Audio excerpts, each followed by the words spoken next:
আগে চেক করো, তারপরে বিশ্বাস করবা, ঠিক কিনা? তাহলে এখন থেকে একটা কিছু শুনলে বিশ্বাস করবেন। একজন এসে বলল, ভাইজান আপনার মেয়েরে দেখলাম আরেক ছেলের সাথে বাজারে ঘোরাফেরা করে, ওই রমনার বটমূলে দেখলাম আপনার মেয়ে আরেক ছেলেরে নিয়ে ফষ্টি নষ্টি করে, লোকের কথা বিশ্বাস করে বাসায় যে মেয়ের চুলের মধ্যে ধরে মাইর, আইজো মার কাইলো মাইর। এরকম হইতে পারে না? হয়তো ওই লোক আপনার মেয়ের মতো দেখতে আরেক মেয়েকে দেখছিল। এরকম হয় কিনা সমাজে? একজন এসে বললো, ভাই আপনি এখানে ভাবিরে তো দেখলাম ওই জায়গায় আরেক লোকের সাথে ঘোরাফেরা করতেছে, খবর রাখেন না বাসা? আপনি রেগে মেগে, ঘটনা কি? আমার খেয়ে আমার পরে আরেকজনের সাথে, যে এই বাড়িতে যে মায়ের, কোনো কথা নেই। দেখবেন যে ছোট্ট মারামারি থেকে এই ঘটনা অনেক সময় বিচ্ছেদ বা ডিভোর্স পর্যন্ত গড়ায়, ঠিক কিনা? ওই যে শোনা কথায় কান দিচ্ছেন, ফাতাবাইয়ুন, আপনি চেক করেন নাই। হয়তো আপনার স্ত্রীর মতো দেখতে বা আপনার স্ত্রী যে জামা পরে, যে পোশাক পরে, এরকম পোশাক পরে আরেক নারীকে দেখছে, আপনার বউ না এটা। আপনার মেয়ের ব্যাপারে যে তথ্য দিয়েছে এটা সঠিক নয়, সে আপনার মেয়ের মতো আরেকটা মেয়েকে দেখেছে, এসে আপনার কাছে বলে দিছে, আপনি বিশ্বাস করছেন। ভেজাল আছে না নাই? এই ভেজালগুলোকে থামানোর জন্য কোরআনে এই বিধানগুলো নাজিল করেছে কে? তাহলে ফরিদপুরের ভাইয়েরা, সমাজটারে সুন্দর রাখার তথ্য একটা শুনলেই বিশ্বাস করবেন না। সিলে কান নিয়ে গেছে শুনলেই সিলের পিছনে দৌড়, নাকি? কি করবেন? আগে কানে হাত দিয়ে একটু দেখবো কান দুইটা আছে না নাই, তারপরে চিলের পিছনে দৌড়াবো। তাহলে এখন থেকে আমরা তথ্য একটা শুনলে বিশ্বাস করব। তাহলে কি করবেন? বলতে হবে কি করবেন? যাচাই বাছাই, জাস্টিফিকেশন অফ দ্য নিউজ। কোন নিউজ জাস্টিফিকেশন ছাড়া আমরা প্রচার করব, বিশ্বাস করব, শেয়ার করব না। আল্লাহ বললেন, ইয়া আইয়ুহাল্লাযীনা আমানু লা ইয়াসখার কওমুম মিন কওম। ওহে আমার ঈমানদার বান্দারা, শোনো শোনো, খবরদার কখনো কোনো মুমিন বান্দারে ঠাট্টা করো না, অবজ্ঞা করো না, ঠাট্টা করো না। তার মনে কষ্ট হয় এমন কোনো কথা তারে বলো না। Never scoff of anybody. কাউকে নিয়ে ঠাট্টা করবেন না, তার দেহ নিয়ে, তার আকৃতি নিয়ে, তার বংশ নিয়ে। এক লোকের বাবা ছিল চোর, কিন্তু তার ছেলে অনেক ভালো। আপনি কি তারা বলতে পারবেন তুই চোরের ঘরের চোর? বলতে পারবেন? চুরি করছে বাবা, ওর কি দোষ? কথা বলেন। এগুলো কবিরা গুনাহ। আওয়াজ করে বলেন তো, কি গুনাহ? কবিরা গুনাহ। কারো আকৃতি নিয়ে, আমার ফরিদপুরের কলিজার টুকরা যুবক ভাইরা, কারো আকৃতি নিয়ে কখনো অবজ্ঞা করবে না, তুচ্ছ জ্ঞান করবে না। এটা কবিরা গুনাহ, এটা আল্লাহ খুব অপছন্দ করেন। এর কারণ আকৃতিটা আমাদের হাতে নাই।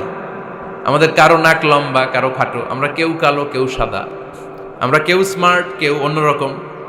তো এই যে আমাদের এক এক ধরনের আকৃতি, এটা কি আমি বানাইছি? আপনি বানাইছেন? দিছে কে? এই জন্য কারো দেহের গঠন নিয়ে যদি আপনি অবজ্ঞা করেন, এটা প্রক্ষান্তরে আপনি স্রষ্টাকে নিয়ে অবজ্ঞা করলেন। কারো দেহের আকৃতি নিয়ে যদি আপনি তুচ্ছ করেন, তাকে তুচ্ছ করেননি, আমার রবকে আপনি তুচ্ছ করেছেন। চিল্লায় বলেন ঠিক কিনা? খবরদার, তুই কালু, তুই লম্বু, তুই মোটু, তুই কানা, তুই রোহিঙ্গা, আছে না নাই? ইদানিং ইদানিং এটা খুব চলে। এই রোহিঙ্গা নামটা আছে না? ফরিদপুরে এগুলো ঢুকে নাই না? আমাদের ওইদিকে দেখি কি অবস্থা, কারোর সাথে কেউ লাগলে কই তুই রোহিঙ্গা। কি আশ্চর্য, এই গালি কবে আসলো? হ্যাঁ, অনেক ধরনের গালি। ঢাকায় আর একটা চলে ফইন্নির ভূত, কি বলে? এই এগুলো আগে শুনি নাই আমরা, রিসেন্ট এগুলো বলা শুরু করছে। ফইন্নির ভূত, রোহিঙ্গা না। এগুলো বলে আপনি কাউকে অবজ্ঞা করতে পারবেন? পারবেন না। খবরদার, এটা কবিরা গুনাহ, এটা ছোট গুনাহ মনে করবেন না। কারণ আকৃতি নিয়ে তুচ্ছ করা যায় না, কারণ আকৃতি দান করেছে কে? হুয়াল্লাযী ইউসাউইরুকুম ফিল আরহামি কাইফা ইয়াশা, লা ইলাহা ইল্লা হুয়াল আজিজুল হাকীম। তিনি এমন সত্তা, যিনি তোমাদের চেহারার অবয়ব দিয়েছেন, তোমাদের আকৃতি দান করেছেন তখন যখন তোমরা মায়ের পেটের ভেতরে ছোট্ট জোকের মতো ছিলা। মায়ের পেটের ভেতরে আমরা যখন সবাই এত ছোট্ট, তখনই আমাদের চেহারার আকৃতি দিয়েছে কে? কে সুন্দর হব, কে ছেলে হব, কে মেয়ে হব, কে মোটা হব, কে চিকন হব আমার ইচ্ছা হয়েছি? আওয়াজ করে বলতে হবে, কার ইচ্ছায়? প্রত্যেককে যদি আল্লাহ প্রত্যেকের নিজের চেহারা ডিজাইন করতে দিতেন, আল্লাহ যদি বলতেন তোমার চেহারাটা কেমন হবে তুমিই ডিজাইন করো, তাহলে আপনি আপনারা কেমন বানাতেন?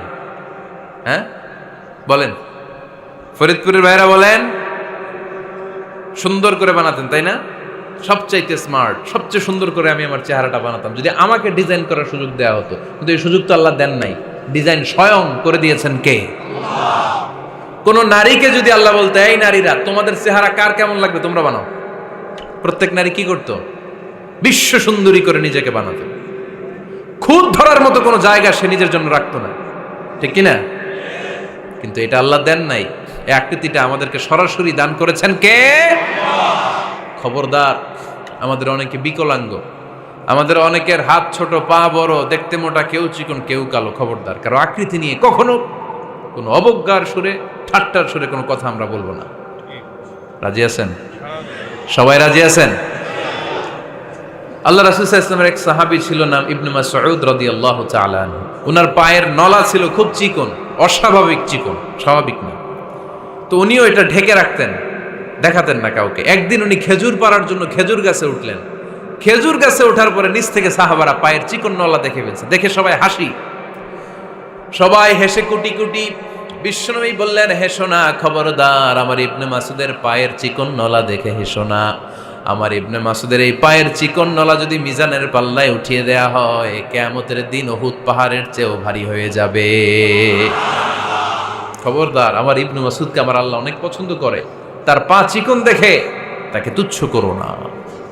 আল্লাহর হাবিব সাল্লাল্লাহু আলাইহি ইসলামের 11 জন স্ত্রীর মধ্য থেকে একজন স্ত্রী ছিলেন একজন স্থূল আকৃতির, অবিসিটি ছিল, একটু মোটা।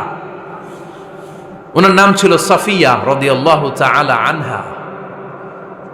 আম্মা জান আয়েশার সাথে একবার সাফিয়ার ঝগড়া। নবীদের বউদের মাঝে মাঝে মাঝে ঝগড়া হতো, তবে সেটা হতো মধুর ঝগড়া। সুবহানাল্লাহ পড়েন।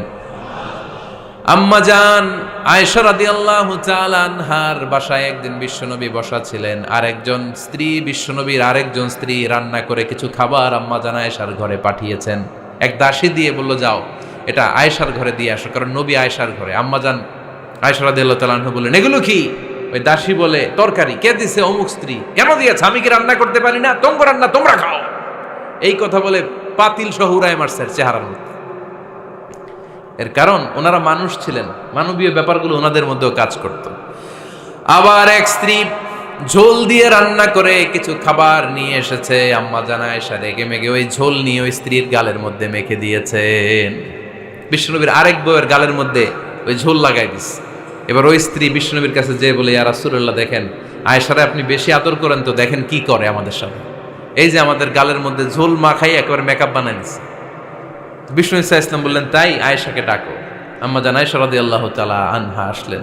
আল্লাহ রাসূল সাল্লাল্লাহু আলাইহি ওয়াসাল্লাম বললেন, তুমি কি আমার এই স্ত্রীর সাথে এমন আচরণ করেছো? আম্মা জান আয়েশা বললেন, করেছি। কেন? আম্মা জান আয়েশা বললেন, তখন মেজাজটা গরম ছিল, এখন বুঝতে পারতেছে আসলে এই কাজটা করা ঠিক হয় নাই। এবার বিশ্বনবী বিচার করবেন। বিশ্বনবী বললেন, আল কিসাস, যেমন করা হয়েছে বিচার হবে তেমন। তোমার গালে যেমনি ঝোল লাগাই দিছে, তুমি একটু ঝোল নিয়ে আয়েশার গালে লাগাই দাও। সুবহানাল্লাহ পড়বেন না? ওই স্ত্রীও কিছু ঝোল নিয়ে আম্মা জান আয়েশার গালে লাগাই দিল। এখন দুইজনে হাসতেছে, বিশ্বনবীও হাসলেন, আরশের উপর থেকে খুশি হয়ে গেলেন কে? তো স্ত্রীদের মধ্যে মাঝে মাঝে এটা ঘটতো। সাফিয়া রাদিয়াল্লাহু তাআলা আনহা ছিলেন একটু মোটা। আম্মা জান আয়েশা বললেন, ইয়া রাসূলুল্লাহ, দেখেন আপনার মুটি বউ, আপনার মুটকি বউ, এই মুটি বউ বলে একদিন একটা গালির মতো দিয়ে ফেলছে। আল্লাহ রাসূল সাল্লাল্লাহু আলাইহি ওয়াসাল্লাম রেগে গেলেন, বললেন, আয়েশা এটা কেমন কথা? তুমি বললা মুটি, আমার সাফিয়ারে তুমি মুটি বলে গালে দিলা রে আয়েশা। ইয়া আয়েশা লাকাদ কুলতি লা কালিমা লাউ মুজিজাত বিমাইল বাহরি লামাজাজাতহু।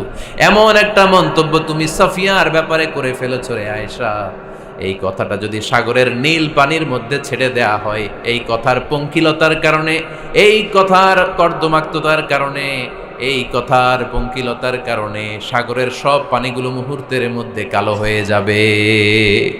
এই কথাটা সাগরে ফেলে দিলে সাগরের নীল পানি পুরোটা কালো হয়ে যাবে। আয়েশা, খবরদার, কাউকে তুচ্ছ করে অবজ্ঞা করে কখনো কিছু বলা যাবে না। এই জিহ্বাটা এটা ভয়ঙ্কর একটা অঙ্গ।